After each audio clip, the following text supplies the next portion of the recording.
to a special Champions episode with the latest queens of the Premier Volleyball League. I'm Boom Gonzalez. And I'm Ayel Estranero. We chat with the newly crowned PLDT high-speed hitters on their journey to the title. This is Starting Lineup. JD!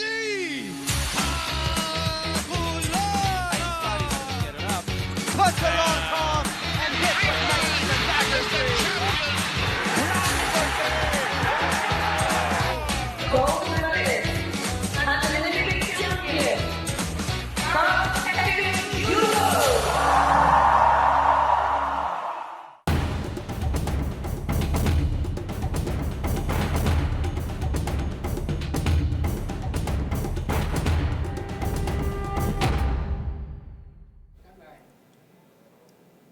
Wonderful, wonderful pictures. Now, after that confetti showered over an epic five-setter finals, the PLDT high-speed hitters can finally call themselves champions of the Premier Volleyball League. And we welcome to the show the champions, or some of them, Captain Kat Arado, Finals MVP Mika Reyes, and Head Coach Raul Ricafort.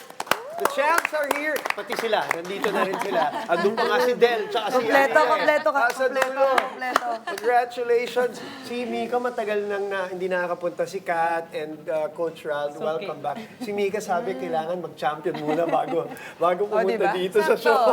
Sakto. Tamang-tama. Coach Raul, hinaras ka ba ng kagabi? Halos sa punit yung t-shirt ko. Okay, well, before we talk about the championship, pag-usapan muna natin yung road na napakagandang road kasi unblemished record. You not only won, you swept on tour. You know, going into that quarterfinals, Coach Ralph, 5-0, isa lang yata yung, di ba, yung isa lang yung sinablay nyo na set. May naramdaman na ba kayo within the team na parang, okay, there's something special here? Or, iniisip nyo, teka, hinay-hinay muna tayo dahil marami ng mga nangyari sa atin na medyo heartbreaks, ano ba? Siguro mas positive lang yung trainings. Kasi after ng mga panalo, masaya bumalik. So mas nagiging masipag saka mas dumadali lahat. Yung nafe-feel pinipigilan. Talaga? Talaga? As in, coach, usapan na pinipigilan. Talaga? Coaches lalo. Talaga? Sige nga, coach, kwento nyo sa amin paano. Hindi kasi pwede yung katulad before na may pangungunahan. So kahit na-feel namin na medyo swabe yung nagiging runs, talagang next game. Dagdag na rin kasi na mahirap tumingin ng malayo. Especially from quarters, mahirap yung mga naging matchups na. Yun talaga nagagawa na experience din. Ano? Natuto na. Ikaw nagsabi na hindi ako amin. After all the conferences and heartbreaks, no? But, yun nga, no, mindful yung mga coaches to keep you in the middle, not too high, not too low. But, Kat, you were one of the more emotional players after that semis win against the Creamline na pag-uusapan din natin later. How did you feel after getting through that hump of the semis and not just, against any other team but against Creamline who is hard to beat in situations like those? Unang-una po talaga na feel ko pagod. Pagod kasi talaga sila kalaban. I mean, yung parang pag sila yung kalaban namin, any conference, pag sila talaga, walang games na uuwi kaming hindi masakit yung katawan namin. So, parang yun din yung relief din na nalagpasan namin. Kasi, yun nga, yung preparation namin with them, sobrang tutok talaga namin.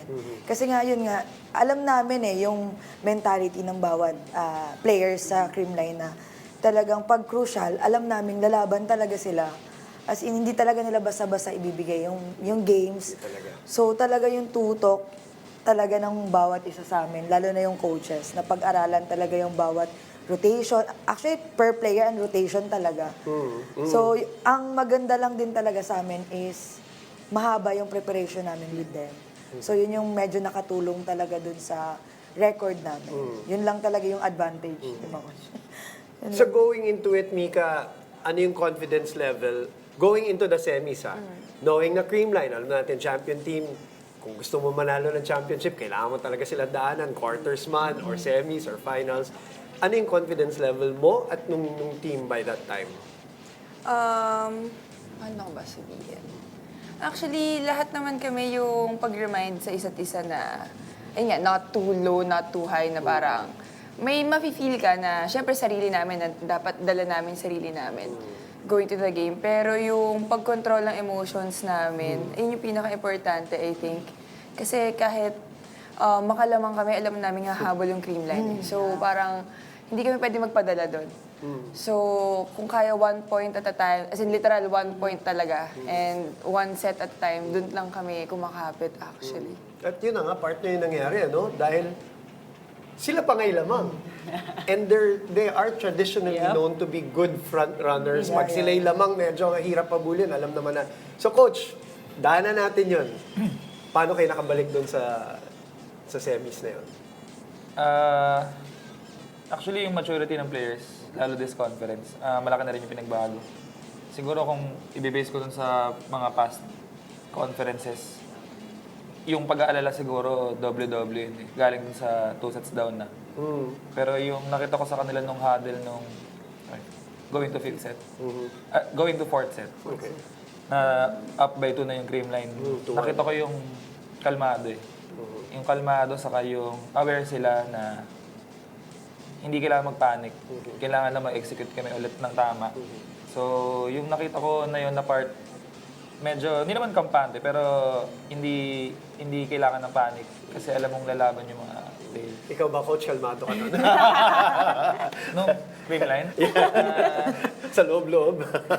siguro nag-alala ako ng second, third actually. Kasi medyo bumababa yung level eh. Pero yun nga, sila naman nagbigay sa akin ng reminder na, hindi, okay tayo. Naririnig ko sa kanila yun. Nice. Okay tayo, ilalaban lang talaga.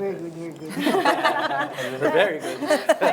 That kind of composure, no, all of it obviously things that you've learned in the struggles, the challenges, the lost opportunities in the past. And sabi nga ni Boom kanina, you've swept the entire preseason. It looks easy with how you did it, but for sure, there were a couple of challenges. Sabi niyo nga, no, it wasn't talaga. easy. So, what were the challenges siguro and the struggles that you went through na obviously hindi namin nakikita because of how good you performed all throughout the preseason? Sige, ikaw muna. At lalo na yung mga hindi alam ng tao dyan. Yung doubt po talaga. Kasi, So, mental siya. oo, mental talaga siya. Kasi yun nga, yung physically naman, natitrain siya eh. I mean, everyday namin siyang ginagawa with the guide of coaches. And yung mentally talaga, kalaban mo sarili mo eh. So yun talaga yung doubt mo. Hindi doubt dun sa, parang sa team. Doubt mo sa sarili mo eh. Kasi nga, Individual. oo, kasi andito ka na before. Ano pa bang kulang? So yung ganun. So yun talaga yung pinaka-struggle namin talaga. Yung preparation namin with this conference talaga. And obviously, Mika, nakabalik kayo. And then in the 5th set, naganda ng rhythm nyo. Nagkaroon kayo ng run which got you to match point and got you the win. How meaningful was it beating a champion team like that? And how nag-contribute yan sa confidence nyo going into the finals? Actually, hindi ko siya ma-put into words kasi lahat ng games, even before the semis, mahirap na. Of course. Like ko nga sinasabi, wala nang madaling laban ngayon. Lahat ng teams talagang i-consider mo na pwedeng pumalag. So, I think hindi yun na tumulong sa amin na wag bumitaw agad-agad, lalo na creamline to. Alam natin, hindi nila to ibibigay. So, parang ang laking confidence booster din na kung makuha natin tong laro na to, going to the finals, mas malaki yung matutulong na makuha natin yung championship. I'm sure. Semis pa lang yung partner, no? But we'll have more to talk about in your journey in the on-tour and obviously in the final. So, dyan lang muna kayo. More with the PLDT high-speed hitters. Stay tuned. You're watching Starting Lineup.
Welcome back to Starting Lineup. We're still joined by the champs, PLDT high-speed hitters, Kat Arado, Mika Reyes, and Coach Rald Ricafort. Coach Rald, unahin na kita. Let's talk about the finals.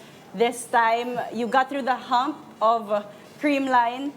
And Na parang finals na rin, parang di ba? finals na Di ba? rin, 5 Technically, sets.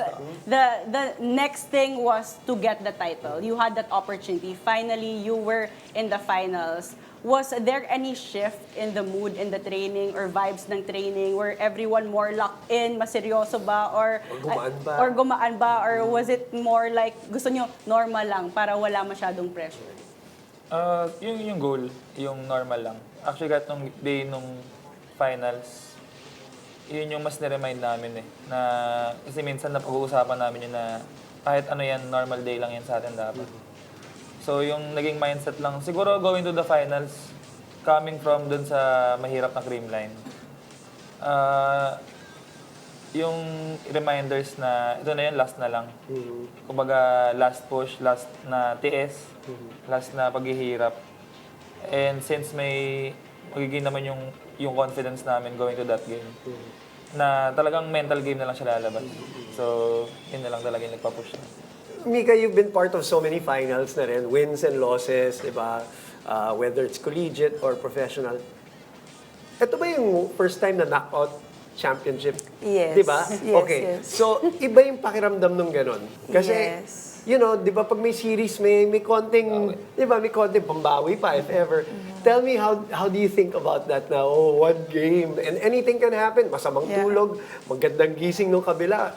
Wala na, patay na. So, tell me about that. Actually, marami na kaming, sa PLDT, marami na kaming mga do-or-die games Oo, pero na hindi hindi lang namin finals, napapanalo. yeah. Okay. So I think dun, may hugot ng konti doon na, okay, sa gantong time pa ba kami mag-choke na finals to eh. Kasi usually battle for third, di ba? Lagi kami natatalo. Sabi ko, di pwede mangyari ulit yun. Kaya tingin ko yun yung isa sa mga motivation ng bawat isa. Though hindi namin pinag-usapan. Walang nag-bring up ng topic na yun. Pero feeling ko, yun yung hugot. Na-feel ko rin na parang, okay, itong knockout game na to, hindi to pwede mangyari ulit. Yeah. So, may finals pa, no? Yes. And just like Mika, Kat also has been with the team for so long. You've been through all of that. Kaya naman, naiyak ka din nung napanalo niyo yung semis and the finals. And as the captain, was there more pressure on you to actually lead the team, especially na andito na, sabi nga ni Coach Rald, konti na lang. Did you feel any pressure going into that finals match? Lalo na kung dadagdagan ko, partner, undefeated. And di ba, yung narrative, media narrative, nothing to lose on Cherry Tigo, sila lang yung Pressure hindi is on outright. you. Pressure is on the undefeated team. Ganon, sige. Honestly po talaga wala. Wala siyang pressure sa akin. Kasi nga, yung mga kasama ko kasi talaga very matured na eh. Sila eh, parang level-headed sila pagdating sa mga ganyang bagay. Hindi sa age. Relax lang. Grabe naman. Grabe naman yun. I mean, yung mga experience kasi nila talaga. Linawin mo kasi. Ikaw Sorry na, talaga. Sorry na, Excuse me, for the record, mukha kayo lahat college, ha? Pwede ba? Pwede ba? Go ahead. Ayun nga po, hindi siya ganun kahirap na i-lead talaga sila. Sinabi ko naman yun sa lahat ng nagtatanong sa akin. Wala talaga akong problema sa kanila. Mas naging sila pa yung nakatulong sa akin. Na kung paano pala yung ganitong situation na game, dapat ganito lang pala dapat hindi pala masyadong, parang sa sobrang excited mo kasi minsan yung galaw mo din sumasabay dun sa emotions mo eh. So, yun talaga yung parang natulong nila sa akin. At the same time, wala talaga silang pressure na binibigay. As in, sila talaga lagi lang kami nagre-remind na, ito pala dapat natin gawin. Ganon. So, dagdag din talaga na si Ate Kim yung setter namin. Talagang sobrang, pag tinitignan ko siya lagi, sabi ko, ay, di natataranta sa Ate Kim, so bakit ako matataranta? So, di napapagod sa Ate Kim, bakit ako napapagod? So, parang ganon yung bawat isa sa amin, motivation talaga, yung tingin namin sa bawat isa. Lagi ko nga sinasabi si Kim, kahit nung college pa, di ba, nung kino-cover ko, pag pinapanood mo siya, kala mo nga tinatamad siya maglaro eh, di ba? Oo, Pero so napaka-intense wala. because casual, pero Tsaka competitive. ang goal namin kay Ate Kim yung magka-emotion siya. Well, Nakita natin, Oo, meron naman. Nakita namin. Marami kagabi. Lalo na nung nanalo. Okay, so sige. Ganun na yung pinag-uusapan nyo. Ang ganda nung, ang ganda nung mindset. Ang ganda ng first two sets. Control. 25-17, 25-17. What happened in sets 3 and 4? From your vantage point. Ang naalala ko lang, nag-pray kami nun eh. Blurry na ba? Ang naging take ko, nag-pray kami going to third set. Hinihingi na namin na manalo na. Okay. Tapos, Ano sabi mo? Nag-pray kayo? Nag-pray Okay. Okay, like, sige. paano kami nag-pray nung cream line ng fifth set. Right. So, Okay. ginawa na namin ng third. Okay. Naging take ko na lang, ayaw talaga ibigay ng madali. So, Paghirapan nyo yan, parang Kaya gano'n. ganun lagi. Kasi yun naman yung naging story namin for the last year. That's true. Na hindi makukuha ng madali yung mga bagay-bagay. So lahat, hanggat kaya i-challenge kami. So tinake na lang siya na hindi naman din papayag si Cherry. Siyempre. Tapos, naging maganda rin yung pasok ni Bicar.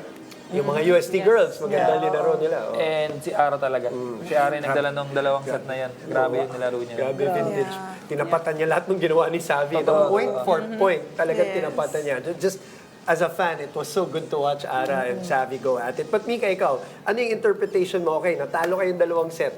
How did you reset dun sa set 5? Kasi ang hirap nun, parang yung usap-usapan na naman, ito ba na naman? Ito na naman ba mangyayari sa atin? Ano ba? Actually, hindi ganyan. Ano, hindi sige, po ganyan. game, Usually game. may ganyan eh. Parang, parang Ito na naman ba? May, parang Ito na may naman ba? konting panic na, parang shocks, ito na naman ba yung Pero mangyayari. wala. Pero, I think, actually, di ko na maalala yung nafe-feel ko. No, ikaw, Parang, anong ang dami naalala na eh. nyo? Parang, Dami ba? Oo. Yeah. Pero never talagang parang na-feel namin. Kahit tinitignan ko yung mga kasama ko. Kasi syempre labas-pasok ako eh. So nakikita ko pang sa side ng nasa labas. Nakita ko sila parang ano pa rin, eager to parang mag-score pa rin ng 1 point at a time, ganon. Never... Kasi may match point, may championship point na nung fourth set, eh, di ba? One, no? Tsaka hindi ko po nakita yung Oo, di ba? itsura ng panic eh. Oo. Di ba? Yung panic. Humabol tayo, di ba? Oo, hindi ko nakita yung panic sa mga kasama ko. Itsura kasi, syempre nakita ko na yung before. Before na panic talaga, as in Right, panic. right. So, nung nakita ko yung itsura nila, sabi ko, ay, we're good. yun yung Kaya yung sinasabi, lagi namin And sinasabi, it we're showed, good. sa itsura nyo, it showed na parang it was different. Siyempre, nakita na namin yung mga iba rin, yung di ba? mga ganun. Parang there was a different composure. If I may lang, before the commercial, I think my personal interpretation also is, kung hindi nyo sinubukan humabol ng fourth, Yeah. siyempre habol naman talaga kayo, pero kung hindi nyo talaga linaban, feeling ko hindi kayo magkakamomentum doon sa 50. Kasi, ako lang as a fan, parang nakita ko na May doon grit nagkaroon. din, Doon na ituloy eh. Yung, kasi ang ganda nung simula, di ba? Feeling ko Actually, ganun lang yung yan. time na yun, yung fourth set, ang sinasabi lang namin sa isa't isa, gumalaw lang tayo na maayos. Hindi natin kailangan maipanalo agad-agad or like 5-7 points agad. Pero 1 point at a time, gawa ka lang na maayos, try mo wag mag-error. So I think dun din na... Yeah. Hindi nyo ba nakuha nung fourth, nakuha nyo rin nung fifth. Okay, pag-uusapan natin yan when we come back. Our conversation with the champs, the champs. I can't believe we're saying that now. Stay tuned. You're watching Starting Lineup.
just few of the thousands of pictures that are out there in the celebration of PLDT. Nag-goosebumps pa nga sila pag pinapanood nila ngayon yung mga pictures eh. Which, dapat lang, Coach Ralph, initial reaction nung finally nakuha nyo na yung championship. Kitang-kita sa TV, sigawan kayo nila, Kiana and all that. Tell me, what was your initial thought nung nanalo kayo? Sulit yung hirap, sulit yung heartbreak, sulit yung mga sayang before. And yun nga, lahat naman to credit to the players eh. Sila yung nag-commit saka yung hindi sumuko ulit sa time. So very happy. And you're able to get the championship with everyone really contributing. And everyone all healthy Yep, talaga. everyone Laking bagay healthy, nun. so everyone was really on their A game. But Mika, you scored 8 points against Creamline, but you exploded against Ceritigo, 20 big points. Highest niya. Highest, as a PLD. Gusto ko yung last yung ganun, sabay tumingin eh. Panoorin nyo na Chinek lang. ko lang. Alam ko naman. Pumasok. Alam ko Ayoko naman. mag-celebrate Alam kung ko naman. Sanay na ako. Pero, hindi lang ako magsasalita kung ano talaga. Ang ganda lang. Ang ganda. Anyway. Mika, what was going through your head that entire championship match? Ang dami. Sobrang dami. Na hindi ko ma-explain na parang pag ganun-ganun yung emotions ko din. Pero I think magandang nangyari din talaga na yung composure ko nung fifth set, na kahit syempre magiging emotional ka talaga. Last 2-3 points, parang okay, ito na to. Eh, kaso nagpo-point din yung kabila. So parang, okay, another challenge na isang point na lang nahirapan pa kaming kunin. So parang, doon ko na challenge yung sarili ko na okay, kailangan ko maging composed pa rin na hindi pa namin nakukuha. Walang nanalo ng 14. Yeah. Di ba? Wala talaga. Walang alam eh. Kaya nga, pagkatapos mo gawin, medyo Okay, gumagano relax ka na. eh, gumagano. Wala Kaya pa. focus lang eh. Sa audience. Focus lang eh. Tinuro ko Focus sa lang. Sabi mo ba yun? parents ko. Sabi ko na eh. Yes, sakto. That's what I said. Tingin ko. Nagbiniran pa yung Ceritigo. Yes, but that's what I said. points, Sabi ko 2 sa TV na parang siguro pamilya niya yung tinuro Sakto niya. talaga. As in, pagharap ko sa court, nakita ko yung parents ko gumagano. Oh, yes, si yes, Papa yes. di naman nag-react Yeah. yun eh. Si Mama parang tuwang-tuwa. Sabi ko, para sa iyo. What a moment. That was a great moment captured on TV. All right, best libero. Nakakarami ka na. But, sanay na. Kumbaga, sanay na tayo sa ganyan. But to win that with the championship, that must be really special. This run. Yeah? Sobrang special siya kasi nanood din kasi yung nanay ko and my brother. Though hindi sila kompleto kasi wala yung sumunod sa akin na brother. And there was a report about your grandma ba? Yeah, Tama ba? Your opo. lola, no? Yeah, po. Oh, tama, tama. Siya talaga yung ano kasi talaga, parang inspiration ko. Siya talaga yung nag-push sa akin mag-volleyball. And yun nga, yung sa report nga na nakipag-away siya sa coach ko nung high school before. Bakit hindi mo iti-training yung apo ko, ganyan-ganyan. So, siya talaga yun, nung healthy pa siya, bago siya nagka-cancer. Ano talaga siya, talagang present siya all throughout nung mga games ko. And then, yung ano din, nabanggit din, yung mother ng boyfriend ko. Di ba, coach? Kasi yung last na napanood niya, yung Creamline sa Antipolo. Okay. February Okay, 27 okay. siya namatay kasi. So, yun yung sabi ko na, siya kasi yung ano din, parang naging second mom ko din dito. Kasi tagal na din namin. So, magkakilala. Every time na kumusta ka, ganyan, kamusta yung team, ganyan, lagi niya, sobrang idol niya si Ate Del, si Ate Mika. So, yun. Yun yung parang sabi ko, tita, tulungan niyo akong maging focus lang. Parang ganun yung lagi kong pinagpipray ng lola ko, ganun. So, yun yung, kaya nung talagang tapos na yung game, sabi ko, parang, hindi ko alam kung maiiyak ako or parang Hihinga lang. parang ganun. So, Relief. hindi siya yung katulad nung sa Creamline na bumuhos talaga yung Yeah, luha ko. Pero yun yung parang gusto sumabog ng puso ko na sobrang pasasalamat talaga. Yun yung na-feel ko talaga that time. Best libero. Kanya-kanyang hugot and inspiration yeah. talaga. Kanya-kanyang to award. To make history. And hindi pa tayo tapos because Coach Rodrick Offort also the first to win 2 titles in 2 different teams. One with Petrogas, one with PLDT right now. And also, 3rd PVL coach to win multiple titles in the PVL. So how does that make you feel, Coach Rod? Swerte lang sa mga players na nakakasama. Kinilig. Sinagot na. Pero, yun nga, nagkatugma-tugma lang din yung situation siguro. From sa dati, and yung ngayon nga, na nagkasabay-sabay na naging healthy na. Saka yung mga pinagdaanan, yung mga sports like sessions namin before na pinupush namin na ma-instill sa kanila. Right. So, nagkatugma-tugma, nagkasabay-sabay. So, nakuha yung gold. Mika, you have the last say here. Finals MVP. Nakita na lang lahat after I called your name. Yung reaction mo na parang gulat na gulat. Hindi ko narinig actually talaga. Kaya, okay. Medyo Nag-e-echo. Oo, nag-echo pala sa loob. Hindi ko naman kasalanan. Ayoko ma-celebrate na parang ako Ayoko, yun. sound system. Nung sana pagtawag pa lang ng mga players. But tell me, I mean, finals MVP. Tell me the feeling. Of course, I'm very happy. Siyempre. Pero, like, sinasabi ko nga rin kagabi na bonus lang din talaga to, yung individual award. Kasi, mas gusto ko pa rin talaga makuha yung championship. Siyempre. And hindi ko rin naman talaga magagawa yun without my teammates, without the whole team, sa tulong nila. Kasi hindi ko magagawa yun mag-isa. Yeah.